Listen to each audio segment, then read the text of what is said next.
Assalamualaikum warahmatullahi wabarakatuh. Selamat pagi anak-anak SDN Temas 2. Ya, hari ini hari Kamis tanggal 5 Agustus tahun 2021. Kita kembali lagi dalam pembelajaran tematik ya. Untuk hari ini Pak Fandi akan memberikan 2 pembelajaran ya. Yang pertama tematik, nanti yang kedua matematika. Untuk yang matematika nanti kita ya belajar untuk ulangan harian ya melalui Google Form ya. Untuk hari ini kita melanjutkan pembelajaran tematik ya. Sebelumnya kita marilah berdoa dulu agar pembelajaran hari ini selalu mendapatkan perlindungan dan rahmat dari Allah SWT. Berdoa mulai. Amin, alhamdulillah ya, tetap semangat ya. Ini di bulan Agustus ya, ini bulan kemerdekaan kita ya, dimana Indonesia pada tanggal 17 Agustus memproklamirkan kemerdekaan Indonesia. Nah, kemarin kita juga sudah membahas mengenai letak geografis Indonesia ya, letak astronomis juga, batas-batas wilayah kita sudah tahu.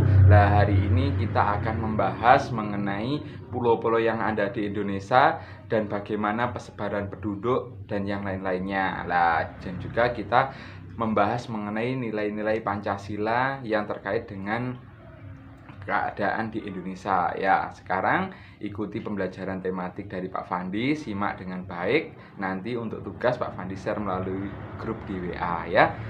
Simak pembelajaran berikut ini.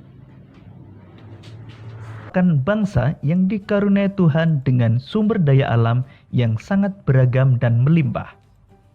Mulai dari keragaman potensi alamnya sampai keadaan penduduknya. Indonesia merupakan negara kepulauan, sehingga penduduknya tersebar di berbagai pulau yang ada di Indonesia. Sekarang, amatilah peta persebaran kepadatan penduduk Indonesia berikut ini. Peta tersebut merupakan peta kepadatan penduduk Indonesia menurut sensus penduduk tahun 2010. Dengan melihat peta tersebut, kita dapat mengetahui kepadatan penduduk di setiap daerah dengan memperhatikan warnanya. Dengan melihat peta tersebut, pulau manakah yang paling padat penduduknya di Indonesia? Tentu yang paling padat adalah Pulau Jawa. Kemudian, pulau manakah yang paling sedikit penduduknya di Indonesia? Tentu jawabannya adalah Pulau Papua, terutama di Provinsi Papua Barat dengan kepadatan kurang dari 10 orang per kilometer persegi. Kemudian, berapakah jumlah kepadatan penduduk Provinsi Lampung? Berdasarkan peta tersebut, kita mengetahui bahwa kepadatan penduduk pada Provinsi Lampung adalah 200-599 orang per kilometer persegi.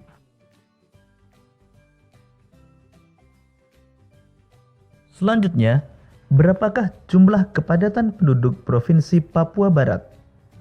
Berdasarkan peta tersebut, kita mengetahui bahwa Provinsi Papua Barat merupakan daerah dengan kepadatan penduduk paling rendah, yaitu kurang dari 10 orang per kilometer persegi. Sahabat cerdas, wilayah Indonesia yang sangat luas dan berupa kepulauan telah mengakibatkan keberagaman penduduknya. Salah satunya adalah keberagaman suku.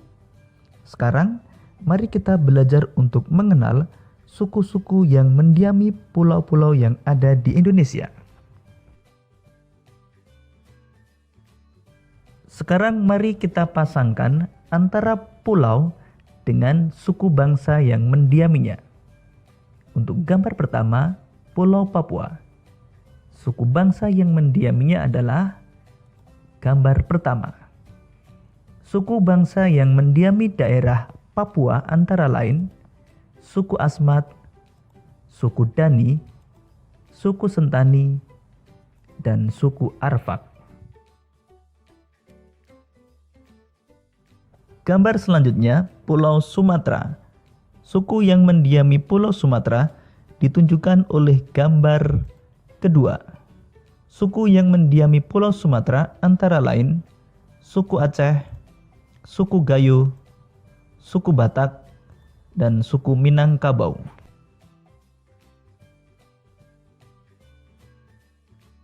Gambar selanjutnya Pulau Kalimantan. Suku yang mendiami Pulau Kalimantan ditunjukkan oleh gambar pertama.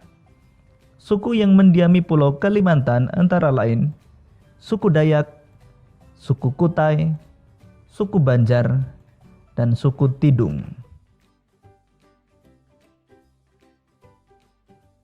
Selanjutnya Pulau Sulawesi. Suku yang mendiami Pulau Sulawesi ditunjukkan oleh gambar ketiga. Suku yang mendiami Pulau Sulawesi antara lain suku Toraja, suku Bugis, suku Mandar, dan suku Minahasa. Selanjutnya Pulau Jawa. Suku yang mendiami Pulau Jawa ditunjukkan pada gambar kedua. Suku yang mendiami Pulau Jawa antara lain suku Jawa, suku Sunda, suku Betawi, dan suku Baduy. Selanjutnya Kepulauan Nusa Tenggara. Suku yang mendiami Kepulauan Nusa Tenggara ditunjukkan oleh gambar pertama. Suku yang mendiami Pulau Nusa Tenggara antara lain suku Alor, suku Ende, suku Ngada, dan suku Rote.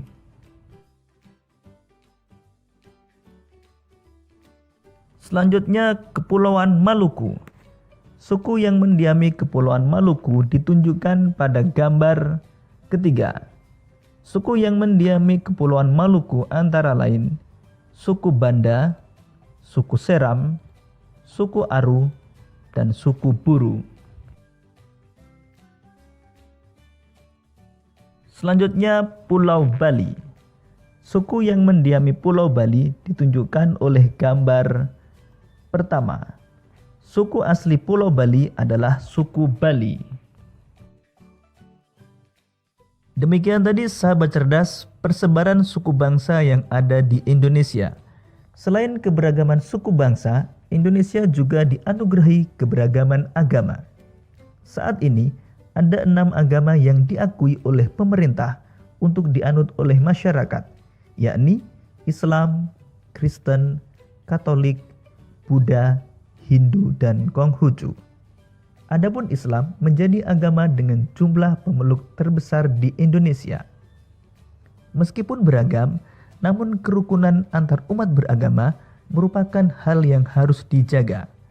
Sekarang, mari kita baca bacaan tentang kerukunan umat beragama di Indonesia.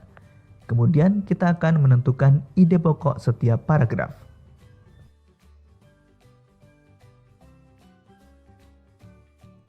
Kerukunan umat beragama di Indonesia. Kerukunan umat beragama merupakan bentuk hubungan antar manusia yang damai berkat adanya toleransi beragama.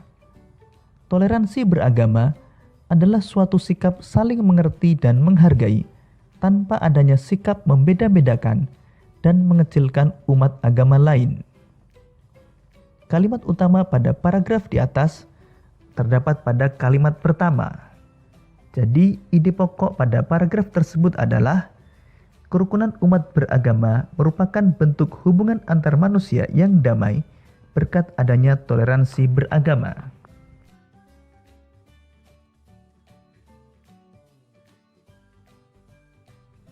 Kerukunan umat beragama sangat penting bagi bangsa Indonesia untuk mencapai kesejahteraan hidup. Seperti yang telah kita ketahui, bahwa Indonesia memiliki keragaman yang begitu banyak. Salah satunya adalah agama. Meskipun mayoritas penduduk Indonesia memeluk agama Islam, namun ada beberapa agama lain yang juga dianut, yakni Buddha, Hindu, Kristen, Katolik, dan Konghucu. Setiap agama tentunya memiliki aturan masing-masing dalam menjalankan ajaran agamanya. Namun, perbedaan ini bukanlah alasan menjadi pemecah belah. namun justru menjadi pemersatu dan memperkaya nilai-nilai dalam masyarakat sebagai satu saudara dalam tanah air yang sama.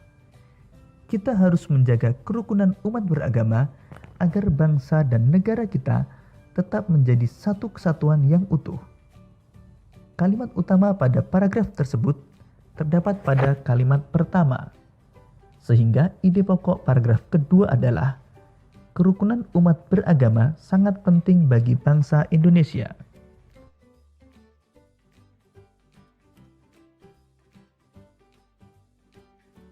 Tri Kerukunan Umat Beragama merupakan program yang dicanangkan pemerintah untuk menciptakan kehidupan beragama damai dan rukun. Program ini menghendaki adanya kerukunan antar umat beragama dalam satu agama atau intern umat beragama, kerukunan antara umat beragama yang satu dengan agama lain, dan kerukunan antara umat beragama dengan pemerintah. Hal ini perlu dilakukan untuk mencegah munculnya konflik dalam kehidupan beragama. Kalimat utama pada paragraf tersebut terletak pada kalimat pertama, sehingga ide pokok pada paragraf ketiga adalah program Tri Kerukunan Umat Beragama.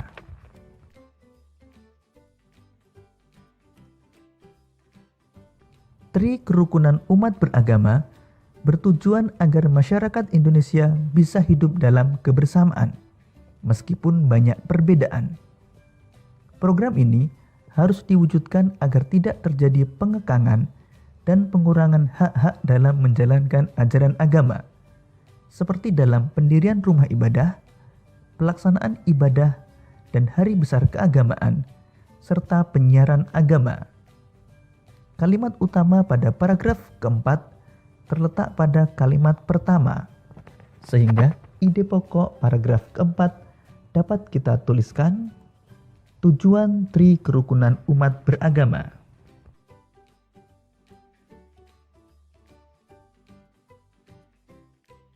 Tri Kerukunan Umat Beragama dimulai dengan kerukunan antar umat beragama dalam satu agama atau intern umat beragama. Perbedaan pandangan dalam satu agama dapat memicu terjadinya konflik dalam agama itu sendiri. Oleh karena itu, perbedaan pandangan ini haruslah diupayakan agar tidak saling merasa bahwa pandangannya adalah yang paling benar.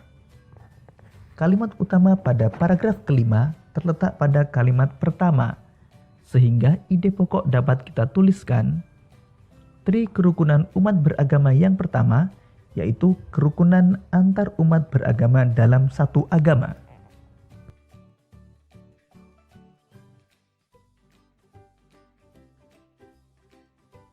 Tri Kerukunan Umat Beragama selanjutnya adalah kerukunan antar umat beragama yang memiliki pengertian kehidupan yang rukun antar masyarakat meskipun berbeda agama dan keyakinan. Dalam hal ini, tidak terjadi sikap saling mencurigai, serta selalu menghormati agama masing-masing.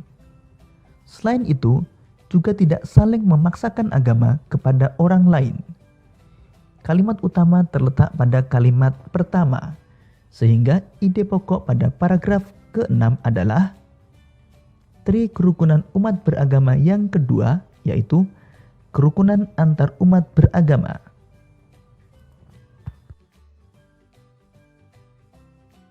Adapun Tri Kerukunan Umat Beragama yang terakhir adalah kerukunan antar umat beragama dengan pemerintah. Mengandung pengertian bahwa tiap-tiap umat beragama dapat bekerja sama dan bermitra secara baik dengan pemerintah dalam menjaga kehidupan bermasyarakat, berbangsa, dan bernegara. Dalam hal ini, para tokoh agama dan pemerintah sangat diperlukan perannya dalam mencari solusi yang baik tanpa merugikan pihak manapun.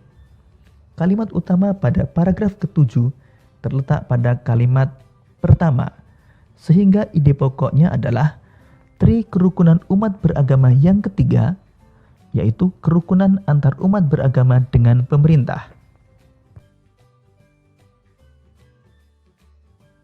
Sahabat cerdas, menjaga kerukunan beragama merupakan perilaku yang baik yang harus dilakukan oleh siapapun. Hal tersebut juga mencerminkan penerapan nilai-nilai luhur yang terkandung dalam sila Pancasila, terutama sila ketuhanan yang Maha Esa. Sekarang, mari kita belajar untuk mengetahui nilai-nilai luhur yang terkandung dalam sila-sila Pancasila.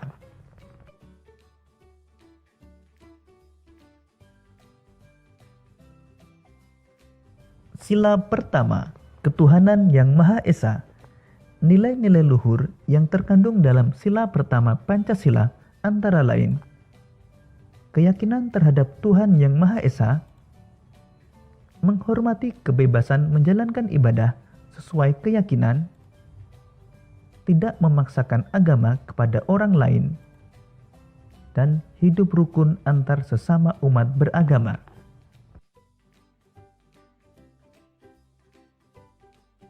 Sila kedua, kemanusiaan yang adil dan beradab.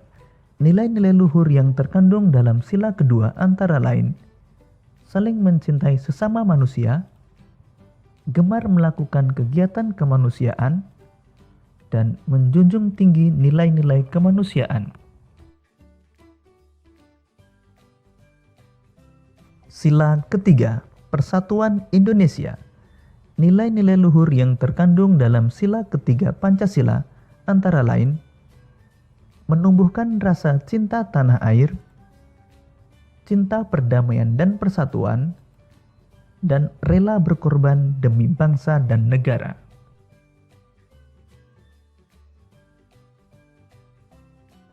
Sila keempat, kerakyatan yang dipimpin oleh hikmat kebijaksanaan dalam permusyawaratan perwakilan.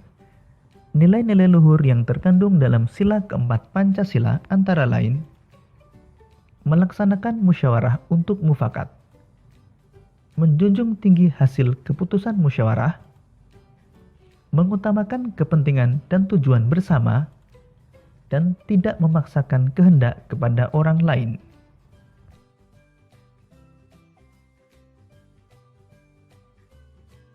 Sila kelima, keadilan sosial bagi seluruh rakyat Indonesia.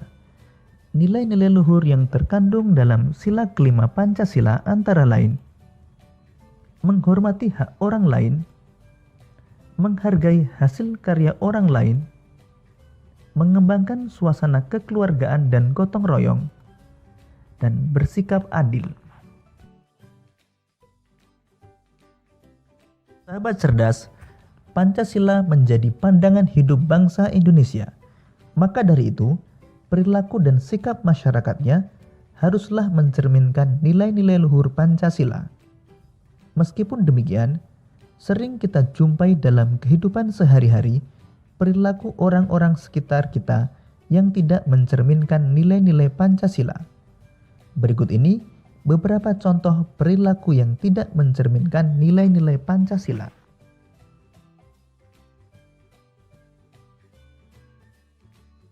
Perilaku yang tidak sesuai dengan nilai-nilai Pancasila di lingkungan sekolah antara lain memilih teman hanya yang kaya saja, tidak mau meminjamkan peralatan sekolah kepada teman, menyontek, berkelahi, tidak mau mengikuti upacara bendera, dan mengejek teman. Sedangkan di lingkungan rumah antara lain tidak melaksanakan ibadah sesuai dengan agamanya, tidak mau berbagi makanan dengan anggota keluarga yang lain, bermalas-malasan, membantah orang tua, memaksakan kehendak kepada anggota keluarga, dan berbohong.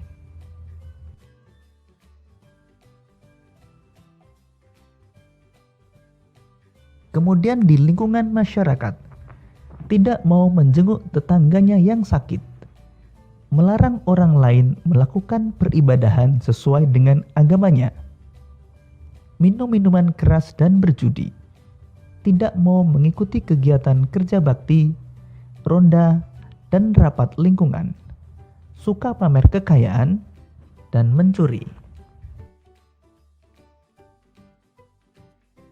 Sahabat cerdas, berbagai keberagaman yang dimiliki bangsa Indonesia menjadikan bangsa Indonesia layak disebut sebagai bangsa yang besar, yang bisa disandingkan dengan bangsa-bangsa besar lainnya di dunia.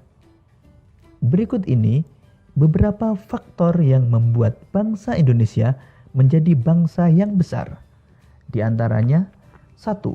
Nilai-nilai luhur yang hidup di tengah-tengah masyarakat. 2. Wilayahnya yang luas dan berupa kepulauan. 3. Letak geografis dan strategisnya.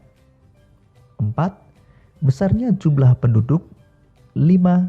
Beragamnya suku, agama, ras, dan golongan. Dan keenam, beragamnya budaya sosial dan ekonomi.